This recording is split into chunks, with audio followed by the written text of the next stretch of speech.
우리는 지금 이 디도서를 묵상을 하면서 이 교회다움에 대한 말씀을 좀 나누고 있습니다. 여러분, 하나님께서 교회로 삼아주신 우리가 얼마나 영광스러운 존재인지 아실까요? 이 교회인 우리는 하나님께서 예수님의 보혈이라는 가장 값비싼 대가를 치르시고 세우신 존재이고요. 그래서 하나님께서 보배롭게 또 소중하게 여겨주신 존재가 교회인 우리입니다. 교회인 우리는 하나님께서 자기 소유로 삼아주시고 성령으로 보증해 주신 그런 존재이고, 그래서 영원토록 하나님의 기업이 되어서 하나님의 보호 아래 있도록 해주신 존재가 교회인 우리입니다. 교회인 우리는 잠시 이 땅에 머물기는 하지만 이 땅에 속하거나 혹은 공중권세 잡은 자에게 속하지 않고 하늘에 속한 존재이고, 그래서 이 땅에서도 하늘에 속한 존재로서 특권과 영광을 누리고 살아가는 존재가 교회인 우리입니다. 이 세상에서 항상 하나님과 동행하고 하나님께 기도하고 하나님을 의지하고 하나님의 능력으로 하늘의 문을 열며 살아가는 그런 부활 생명 가운데 살고 있는 존재가 교회인 우리인 것이죠. 교회인 우리는 그렇게 영광스러운 존재이고, 그래서 우리는 교회다워야 하는 겁니다. 교회인 우리가 하나님 보시기에 참된 교회된 삶을 살기 위해서는 우리가 창조된 원래의 목적대로 사는 게 너무너무 중요해요. 이게 뭐 기독교의 책은 아니지만 논어에 보면은 이 제나라의 경공이 하루는 공자를 궁궐로 초대해서 정치가 무엇이냐라고 물었다라고 합니다. 그때 공자가 한치의 망설임도 없이 군군신신 부부자자라고 대답을 했대요. 군군신신 부부자자, 임금은 임금다워야 되고 신하는 신하다워야 되고 아비는 아비다워야 되고 자식은 자식다워야 된다. 각자가 자기에게 주어진 역할하는 게 중요하다라고 대답했다죠. 이 세상에 있는 수많은 물건들은요, 그 물건들이 만들어진 원래의 목적대로 사용될 때 가장 빛이 납니다. 여기 있는 이 마이크는 주변의 소리를 집약할 때에 그 만들어진 원래의 목적대로 가장 가치가 있게 되는 것이고, 또 이런 물컵은 물을 담아둘 때에 만들어진 목적대로의 컵이 되는 것이죠. 여러분, 교회인 우리도 마찬가지입니다. 하나님께서 우리를 창조하시고 교회로 세우셨다면 우리가 하나님께서 우리를 창조하고 세우신 원래의 목적대로 하나님 살아갈 때에 하나님 보시기에 참된 교회된 삶을 살 수 있는 것이겠죠. 우리가 교회다워야 되는 것, 교회다운 삶을 살아내야 되는 데는 그런 이유가 있습니다. 저와 여러분은 지난 주일 이 시간에 우리가 하나님께서 이 땅에 세우신 교회로서 살아내야만 하는 교회다운 삶의 모습을 몇 가지 살펴보았었어요. 우선은 세상의 죄악을 따라가지 않는 절제를 살아내야 하는 것이 교회다운 삶이다라는 사실도 살펴보았고, 그리고 하나님의 성품을 따라서 정중함을 살아내는 것이 교회다운 삶이다라는 사실도 살펴보았죠. 성도 여러분, 어떻게 지난 한 주간 동안에 세상의 악을 따라가지 않고 절제하는 교회다운 삶을 살아내셨습니까? 하나님의 성품에 따라 정중함을 가지는 교회다운 삶을 살아내셨습니까? 이 여러분의 대답에 따라서 제가 오늘 이 시간에 지난주 설교 원고를 꺼내서 다시 한번 설교를 똑같이 할지, 아니면 어젯밤까지 준비한 새로운 설교를 할지가 결정되니까 신중하게 잘 대답하시기를 바라요. 여러분, 지난 한 주간 동안에 그 절제와 정중함이라는 교회다운 삶을 살아내셨겠지요. 아멘이라고 한번 해주시겠어요? 어제 밤까지 준비한 거 해야 될 거 아니에요. 그렇죠? 우리는 이 좋은 이야기를 통해서 마음의 양식을 쌓기 위해 하나님의 말씀을 듣는 것이 아니죠. 우리를 향하신 하나님의 뜻을 알고 그 뜻대로 살아내기 위해서 하나님의 말씀을 듣는 것입니다. 그런 측면에서 비록 부족함은 있었을지 모르나, 완전하지는 않았을지 모르나, 이 자리에 계신 모든 성도님들께서 지난 한 주간 동안에 세상의 죄악을 따라가지 않는 절제, 또 하나님의 성품을 닮아가는 정중함으로 교회다운 삶을 살아내셨을 거라 생각을 합니다. 이제 우리가 이 교회다운 삶의 모습을 몇 가지만 더 살펴봤으면 좋겠어요. 지난 주일과 동일하게 살펴보고 있는 본문에서 바울은 이 절제와 정중함에 이어서 성도들이 살아내야 될 교회다운 삶의 모습을 몇 가지 계속 소개해 줍니다. 생각이 깊고 신중한 교회다운 삶에 대해서도 소개하고요, 믿음과 사랑과 인내가 예수님의 가르침 안에서 건져내야 된다는 교회다운 삶도 소개해주고, 성도라는 이름에 걸맞는 거룩한 교회다운 삶, 선한 것을 추구하는 교회다운 삶에 대한 말씀도 나누죠. 그 중에서 오늘 우리가 나눌 교회다운 삶의 모습은 모함하는 말과 관련된 얘기입니다. 3절 말씀을 한번 보겠습니다. 자, 나이가 많은 여자로는 이와 같이 행실이 거룩하며 모함하지 말며 많은 수레종이 되지 아니하며 선한 것을 가르치는 자들이 되고라는 말씀이 있습니다. 이 말씀에서 바울이 금지하고 있는 모함이라는 것은 나쁜 꾀로 다른 사람들을 어려운 처지에 빠지게 만드는 것을 의미하지요. 예를 들어서 있지도 않았던 일을 있었다라고 하면서 누군가에게 억지로 누명을 씌우는 것, 그런 것이 모함일 겁니다. 이 바울은 그런 모함을 하지 않는 것이 교회다운 삶의 모습이다라고 오늘 말씀을 해요. 그런데 여러분, 바울은 왜 굳이 이 교회 성도들에게 모함은 하면 안 된다라고 말하고 있는 것일까요? 고기는 씹어야 제맛이고 말은 해야 제맛이잖아요. 그러니까 생각나는 거나 마음에 품 것은 다 이렇게 말할 때 우리가 마음이 편해지는 것이고, 없는 자리에서는 나라님도 욕하는 것이 우리의 말인데, 바울은 왜 굳이 다른 사람을 모함하는 말은 하지 않는 게 좋겠다, 그것이 교회다운 삶이다 라고 우리에게 말하냐라는 겁니다. 지금 바울이 우리에게 다른 사람 이야기는 일절 하지 말고 살아야 된다라고 말씀하는 것은 아니에요. 사람이 살다 보면 자연스럽게 다른 사람의 이야기를 하며 살게 되지요. 그런데 사람들은 반드시 다른 사람과 관련된 사실만 이야기하고 사는 것은 아닙니다.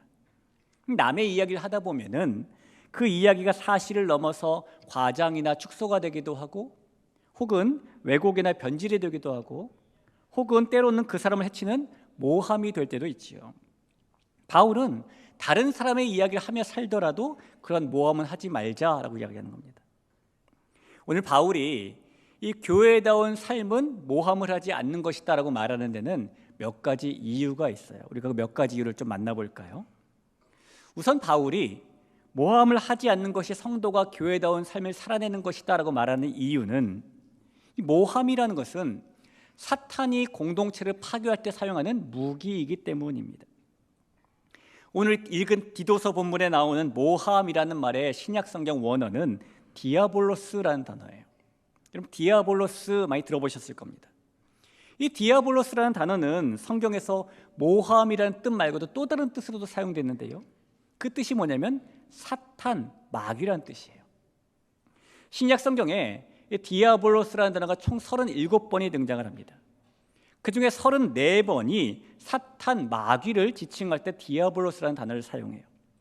예를 들어서 공생애를 시작하실 때에 광야에서 40일 금식하셨던 예수님을 시험했던 존재를 성경은 디아볼로스, 마귀라고 말하고, 우리의 마음에 심겨진 이 씨앗인 하나님의 말씀을 빼앗아가는 존재를 성경은 디아볼로스, 마귀라고 말하고, 가룟 유다의 마음에 예수님을 팔아넘길 생각을 넣을 존재를 성경은 디아볼로스, 마귀라고 말하죠. 성도인 우리가 맞서 싸우고 영적 승리를 거둬야 될 그런 대적을 성경은 디아볼로스, 마귀라고 말합니다. 그렇게 성경에서는 주로 이 단어가 사탄, 마귀를 지칭한 뜻으로 쓰입니다. 그런데요, 총 사용된 37번 가운데 3번은 똑같은 디아볼로스라는 단어가 모함이라는 뜻으로 사용됩니다. 디모데전서 3장 11절에 가장 먼저 나오지요. 여자들도 이와 같이 정숙하고 모함하지 아니하며 절제하며 모든 일에 충성된 자라 할지니라. 여기서의 모함이 사탄과 똑같은 단어인 디아볼로스입니다. 디모데후서 3장 3절, 무정하며 원통함을 풀지 아니하며 모함하며 절제하지 못하며 사나우며 선한 것을 좋아하지 아니하며, 여기서도 이 모함이 사탄과 똑같은 단어인 디아블로스예요. 그리고 우리가 오늘 읽은 본문 3절, 나이 많은 여자로는 이와 같이 행실이 거룩하며 모함하지 말며 할 때 여기도 마찬가지로 사탄과 똑같은 디아블로스라는 단어가 쓰입니다. 여러분, 이렇게 사탄이나 마귀를 지칭하는 단어인 디아블로스라는 말이 몇 번이긴 하지만 모함이란 뜻으로도 사용되고 있다. 이것이 우리에게 주는 의미가 무엇일까요? 이 모함은 누구에게 속한 일이라는 겁니까? 사탄, 마귀에게 속한 일이라는 겁니다. 성경은 이 마귀가 사탄이 거짓의 아비라라고 우리에게 말씀하죠. 요한복음 8장 44절 한번 보시죠. 너희는 너희 아비 마귀에게서 났으니 너희 아비의 욕심대로 너희도 행하고자 하느니라. 그는 처음부터 살인한 자요 진리가 그 속에 없으므로 진리에 서지 못하고 거짓을 말할 때마다 제 것으로 말하나니 이는 그가 거짓말쟁이요 거짓의 아비가 되었음이라 라고 말씀합니다. 따라서 이 거짓의 아비인 사탄에게서 나오는 거짓말의 사촌쯤 되는, 친구쯤 되는 위증이나 무고나 중상모략이나 모함이나 이런 것들은 모두 마귀의 생각이고 사탄의 유혹에 넘어간 일이 되는 것이지요. 여러분, 항상 이 사탄 마귀는 모함이라는 무기로 하나님의 성도들을 무너뜨리려고 합니다. 이솝 우화에 보면은 네 마리의 사이좋은 황소 이야기가 등장을 하는데요. 이 사이좋은 네 마리의 황소는 어딜 가든지 함께 다녔고 좋은 풀밭을 만나면은 함께 사이좋게 그 풀을 나누어 먹었고 위험한 일이 생기면은 함께 힘을 모아서 그 위험을 헤쳐나가는 그런 친구들이었어요. 그런데 이 황소들 주변에는 호시탐탐 그 황소들을 잡아먹으려고 하는 사자가 한 마리 있었습니다. 하지만 사자가 아무리 백수의 왕이라 할지라도 혼자서 네 마리의 황소를 상대하는 것은 무리였어요. 그래서 이 황소를 어떻게 잡아먹을까 궁리하던 사자가 이 풀을 뜯다가 다른 세 마리에게서 조금 뒤처진 황소에게 조심스럽게 다가가서 속삭입니다. 야, 저 다른 황소들이 그러는데 너 혼자만 풀을 너무 많이 먹는다고 흉을 보더라. 그리고 사자가 또 다른 황소들에게 하나하나 찾아가서 거짓말로 모함을 하기 시작합니다. 야, 다른 황소들이 그러는데 네가 덩치가 가장 작고 힘이 약해서 별로 쓸모가 없대. 저기 정말 맛있는 풀이 있는 언덕이 있다는데 너한테만 알려주지 않는다더라. 4개의 뿔 중에서 네 뿔이 가장 못생겼대. 이렇게 말했다는 겁니다. 사자가 이런 식으로 황소 한 마리 찾아다니면서 계속 황소들을 모함하자 결국에 내 친구들은 서로를 불신하게 되었어요.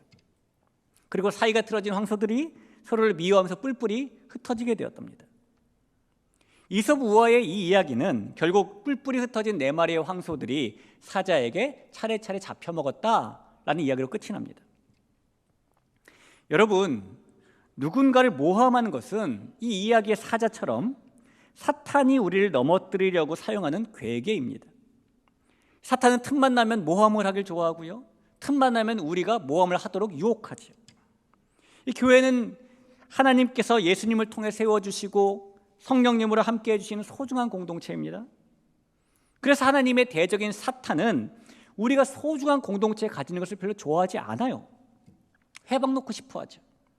그리고 회방을 놓기 위해서 사탄이 우리가 서로를 불신하고 분리되도록 모함을 무기로 사용한다는 겁니다. 그렇게 우리들 마음속에 모함이라는 씨앗을 심어서 사람들과의 관계도 망가뜨리고 교회를 허물려고 한다는 겁니다.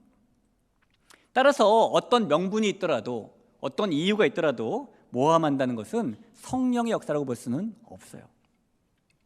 그럼 가만히 보면은 이 저를 비롯해서 우리가 누군가를 모함할 때는 주로 성령이 충만하지 않을 때예요. 믿음의 성도는 성령이 충만하면 하나님 생각을 많이 하게 되고 하나님에 대한 말을 많이 하게 됩니다. 그러나 성령이 충만하지 않을 때는 하나님에 대해 말하는 시간이 줄어들죠. 대신에 세상에 대해서 다른 사람에 대해서 말하는 시간이 늘어나게 됩니다.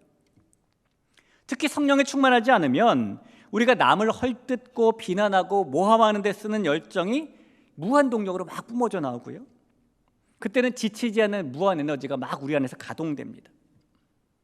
그래서 바울은 모함이라는 것이 사탄의 무기이기 때문에, 모함이라는 것이 성령 충만하지 않다라는 반증이기 때문에 그 일을 하지 않는 것이 교회다운 삶의 모습이다라고 우리에게 설명해 주고 있는 겁니다. 우리 사랑하는 대길교회 성도 여러분, 사탄의 무기인 이 모함을 멀리하고 교회다움을 지키는 저와 여러분이 될 수 있기를 주님의 이름으로 부탁을 드립니다. 자, 두 번째로 바울이 성도가 모함을 하지 않는 것이 교회다운 삶을 살아내는 것이다 라고 말하는 이유는 이 모함이라는 것이 파괴력이 너무너무 크기 때문이에요. 미국 애틀랜타 신문에 이런 기사가 실린 적이 있었습니다. 나는 치명적인 타격을 가할 수 있는 힘과 기술을 가지고 있다. 나는 죽지 않고도 승리할 수 있다. 나는 가정과 교회와 국가를 파괴한다. 나는 수많은 사람의 인생을 파괴한다. 아무리 순결한 사람이라도 내게는 무력하며 아무리 정갈한 사람도 내게는 별게 아니다. 나는 나를 통해 희생된 자를 전 역사와 전 세계에 가지고 있다. 나는 바다의 모래보다 더 많은 노예를 거느리고 있다. 내 이름은 중상모략이다. 이런 기사입니다. 중상모략, 즉 모함이라는 것은 사람을 무너뜨리고 가정을 파괴하고 교회를 허무는 그런 큰 파괴력이 있다라는 것이죠.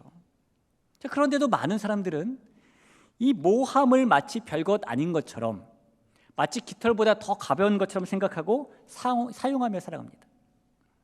3년 전의 통계이지만 2020년의 통계를 보면은요, 우리나라에서 내가 모함받았습니다라고 경찰과 검찰에 신고한 무고죄 접수 건수가 11,309건이라 그래요. 그러니 하루 평균 30건이 넘는 무고죄가 365일 동안 매일매일 접수되었다는 겁니다. 여러분, 이 수치는 이만큼 우리 사회에서는 다른 사람을 모함하고 다른 사람에게 모함을 받는 일이 비일비재하게 일어나고 있다는 것을 보여주는 것이죠. 여러분, 살면서 모함당해 보신 적이 한 번쯤은 있으시죠? 이 모함을 당하면 마음이 어떻던가요? 억울합니다. 그렇죠? 제가 10여 년쯤 전에 열심히 성도님들 신방 다닐 때에 한 권사님이 마음이 너무너무 연약한 분이어가지고 다른 분들 한 번 신방할 때 2번, 3번 신방을 해드려야 되는 분이 있었어요. 다른 분을 한 번 신방하면 그분은 2번, 3번 이렇게 신방을 해드렸습니다. 그렇게 열심히 몇 년 동안 신방을 했어요. 그리고 한 3년쯤 지났나요? 새로 여전도사님이 오셔가지고 여전도사님이 신방을 쭉 다니면서 그 권사님을 만났습니다. 이 권사님께서 그 여전도사님에게 뭐라고 말씀하셨냐면은, 그 전에 그 목사님, 백 목사님이 전화도 잘하지 않고 신방도 잘하지 않고 별로 찾아온 적도 없고.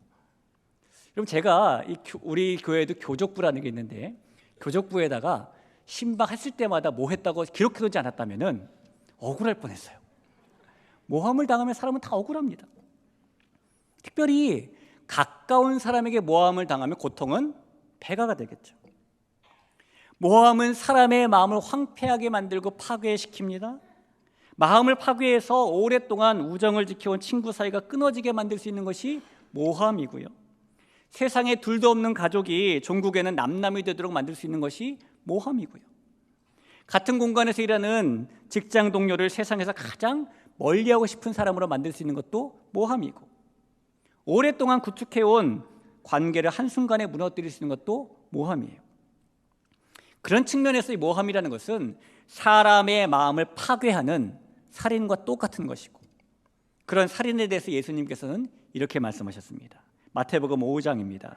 옛사람에게 말한 바 살인하지 말라, 누구든지 살인하면 심판을 받게 되리라 하였다는 것을 너희가 들었으나 나는 너희에게 이르노니 형제에게 노하는 자마다 심판을 받게 되고 형제를 대하여 나가라 하는 자는 공회에 잡혀가게 되고 미련한 놈이라 하는 자는 지옥불에 들어가게 되리라.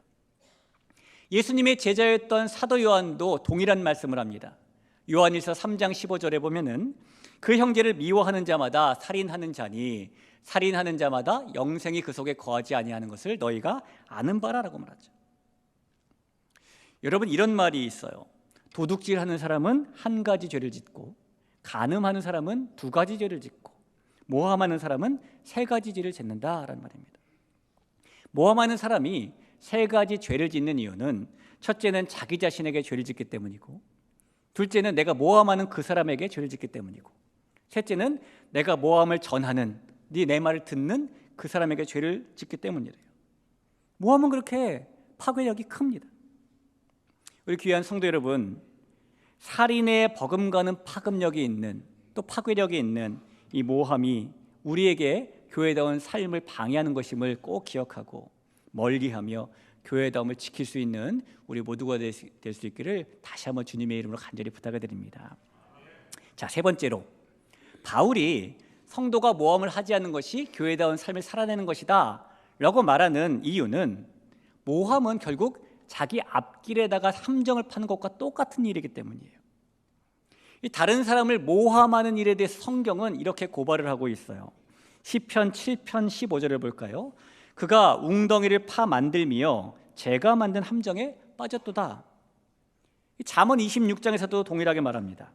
함정을 파는 자는 그것에 빠질 것이요 돌을 굴리는 자는 도리어 그것에 치이리이라. 전도서에도 비슷한 말씀이 있습니다. 함정을 파는 자는 거기에 빠질 것이요 담을 허는 자는 뱀에게 물리리라. 이 말씀들은 모두 누군가 빠지게 만들려고 함정을 팠는데 결국에는 자기가 판 그 함정에 자기가 빠지게 된다라는 말씀이죠.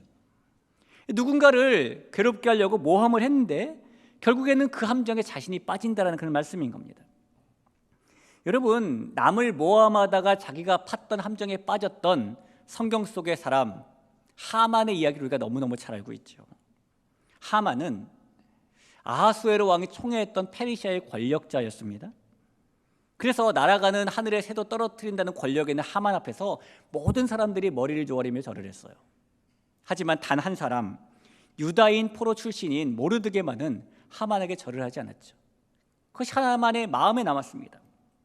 그래서 하만이 그런 모르드게가 눈에 티 같아서 너무너무 불편했고 이 목에 가시 같아서 가만둬둘 수가 없었습니다. 이 하만이 왕을 찾아갑니다. 모르드게를 제거할 고심을 하다가 그 복수심이 모르드게뿐만 아니라 유다인 전체를 없애버리고 싶은 마음이 커져서 왕을 찾아가요. 그리고 뭐라고 말하냐면, 왕이요, 저 유다인들이 왕의 법률을 지키지 않습니다 라고 모함을 합니다. 그리고 결국 유다인들을 다 진멸해도 좋다라는 왕의 허락과 진멸할 날짜까지 받게 되죠. 의기양양해진 하만, 자기가 너무너무 미워하는 모르드게만큼은 편하게 죽일 수 없다라는 생각에 아주 높은 형틀을 만들죠. 모르드게를 매달아 죽일 나무 형틀을 만든 겁니다. 그러나 여러분, 우리가 이 이야기의 끝이 어떻게 되는지 잘 알고 있습니다. 결국은 모르드게를 매달아 죽이기 위해 만들어 놓았던 오픈 형틀에 누가 달립니까? 하만이 달려 죽습니다. 자기가 파놓은 함정에 자기가 빠진 거예요. 그렇게 자기가 판 함정에 자기가 빠지게 되는 것이 모함의 결과라는 겁니다. 우리나라의 CCC를 세우신 김중곤 목사님은 이런 말을 한 적이 있어요. 가라지를 심고 보리를 기대하지 말라. 시기와 징후를 심으며 우정과 사랑을 기대하지 말라. 뱀의 알을 품고 병아리가 깨일 것을 기대하지 말라. 중상과 모략을 심고 선의로 갚아지기를 기대하지 말라. 남의 인격을 멸시하는 사람아, 그대가 존경받을 것을 기대한다면 탱자를 심고 감귤을 기대하는 것과 같다. 우리가 그렇게 함정을 파면 우리 앞길에 탄탄대로가 열릴 일은 없다라는 이야기죠. 여러분, 모함은 결국에 자기 발등을 찍는 일이다라는 것을 기억하고 역시 이것을 멀리하며 교회다운 삶을 살아낼 수 있기를 간절히 축원합니다. 자, 바울은 오늘 본문에서요, 이 모함이 교회다운 삶이 아니다 라고 말하면서 모함을 버리고 대신 취할 것이 하나 있다라고 또 우리에게 소개해 줍니다. 그리고 바울이 교회다운 삶을 위해서 우리에게 취하라고 권하고 있는 것은 교훈이라는 단어로 표시되어 있습니다. 4절을 볼까요? 그들로 젊은 여자들 교훈하되 그 남편과 자녀를 사랑하며 라는 말씀이죠. 원래 교훈이라는 말은 가르치고 타이르다라는 그런 뜻일 거예요. 잘못된 것을 지적하고 개선을 요구하는 것, 이것이 우리가 생각하는 교훈의 의미입니다. 예를 들면 이런 게 교훈이죠. 한 30년도 훨씬 전 이전에 제가 고등학생을 끝내고 이제 청년부에 교회에서 들어가게 됐을 때에 이 교회 친구들하고 주일학교 교사를 하게 되었어요. 몇 주 있다가 친구들끼리 모이게 되었는데 이 동기 여자 청년이 교회에서 어느 집사님에게 야단맞은 이야기를 꺼냈습니다. 얘기를 들어보니까요, 이 주일학교 예배가 끝나고 오후에 한 여집사님께서 이제 교사가 된 여자 청년들만 다 불러 모았다는 거예요. 불러 모아가지고 뭐라고 말씀하셨냐면은 주일학교 예배 올 때 바지를 입고 오면 어떡하냐, 교사는 항상 종아리까지 오는 치마를 입고 와야 된다, 이렇게 훈계하셨다는 것이죠. 그 시절은 그런 시절이었어요. 아마 여기 계신 분들께서도 예전에 수십 년 전 생각해 보면은 교회 올 때는 그렇게 입고 와야 된다라는 생각들을 갖고 계신 분이 계셨을 겁니다. 그 집사님 입장에서는 이제 주일학교 교사가 된 어린 청년들을 가르치고 타일러서 교훈을 한다고 생각을 하셨겠죠. 그런 것이 교훈일 겁니다. 하지만요, 오늘 본문에서 바울이 말하는 교훈은 그렇게 가르치고 타이른다는 뜻을 가진 교훈이 아니에요. 이 말씀에서 교훈하되라는 말의 성경 원어는 소프로니조라고 하는데, 이 소프로니조라는 말은 격려하다, 용기를 주다, 이런 뜻이 있어요. 그러니까 바울이 지금 말하는 게 무엇입니까? 우리가 교회다운 삶을 위해서 모함을 멈추고 대신해야 되는 것은 누군가에게 용기를 주고 누군가를 격려하는 일이라는 겁니다. 탈무드에 이런 이야기가 있지요. 어떤 왕이 궁중에 광대 두 사람을 불러가지고 한 광대에게는 세상에서 가장 훌륭한 것을 찾아와라 라고 명령했고, 또 한 광대에게는 세상에서 가장 악한 것을 찾아와라 라고 명령했습니다.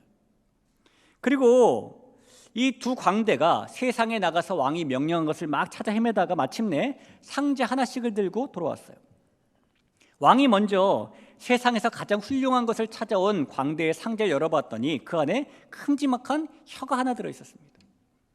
이번에는 이어서 왕이 세상에서 가장 악한 것을 찾아온 광대의 상자를 열어보았더니 그 안에도 혀가 하나 들어있었습니다. 혀는 가장 선한 일인 격려하고 용기를 주는 일도 할 수 있지만 가장 악한 일인 모함도 할 수 있다는 그런 이야기예요.